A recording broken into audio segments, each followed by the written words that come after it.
story behind the magic ball. It was a twisted monologue of Blanche Dubois from A Strict Unnamed Desire. I was kind of twisting the story a bit and saying that I was a guy who was in love with a woman, but this woman was in love with another woman, and because I was in love with her, I wanted to be a woman, more like a woman, so therefore I attempted cutting off my testicles to be a bit more feminine. As I was very obsessed with doing some operatic stuff and whatever, so I thought about a well-known opera aria, and I thought I'm going to use Habanera in the opera Carmen.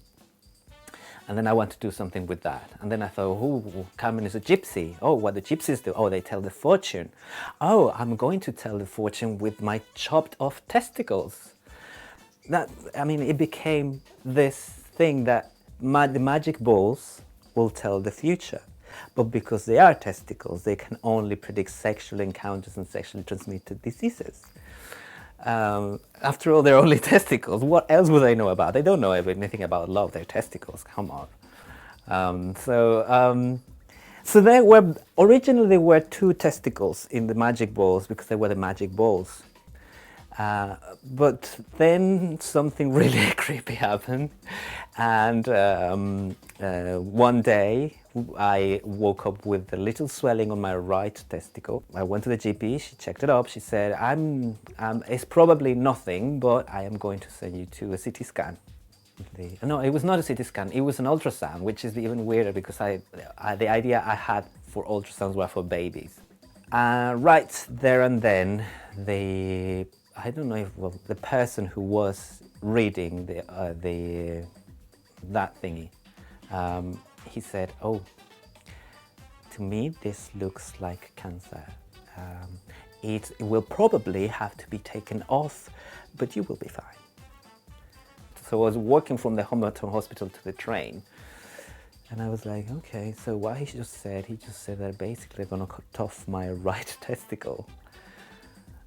And so, as I say, it was very creepy because in the number, this Blanche Dubois wanted to chop off both of her testicles to be more feminine, and therefore I was like, oh my gosh. It was very creepy because at some point I was like, is this some karma that I am bringing on myself? And maybe for some time, that's the reason for which I stopped doing that number, because I kind of felt there was a sort of an energetic charge to it.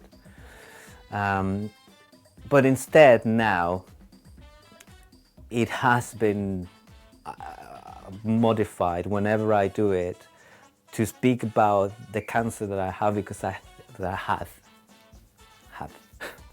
Because I think it's quite important that I cut it on time. I did have taken it off, but I cut it on time, and so no complications arose from that episode. So I think it's quite important to share it with people because it can happen to anybody. I was 30 or something at the time, and I'm a drag queen, so it can happen to a drag queen. I'm fine now. There's nothing remaining from the cancer, and I don't think it will come back. So every time I do that number, I kind of refer to the experience of a very close friend saying that this person had their right testicle removed, and therefore it's now present in the jar, and I'm just presenting it to you. Testicle, audience testicle, this is the magic ball. So that's the story behind the magic ball.